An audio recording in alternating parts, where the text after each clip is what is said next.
ВМРО ДПМН на вчерашниот митинг во Гази Баба говореа за коалицијата предводена од СДС и отсуството на план и насока. СДСМ пак од Чучер Сандево бараа граѓаните да излезат и да гласаат за промена на оние кои ја заробија државата. Но и ова се избори кога триковите и измамите морат да бидат поразени.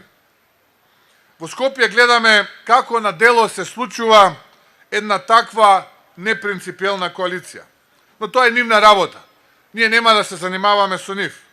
Но она кое што навистина мене ми пречи, не затоа што ми пречи или ме погодува, туку затоа што имаат отсуство на план, стратегија и визија, е тоа што решија да водат кампања со лаги.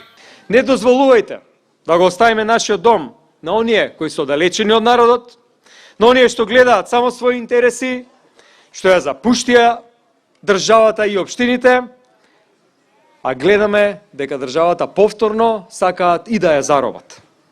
Во недела излезете масовно на гласање и осигурајте се дека иднината на општините, на државата, на Чучер Сандево е сигурна со луѓе што се грижат за секој еден од вас.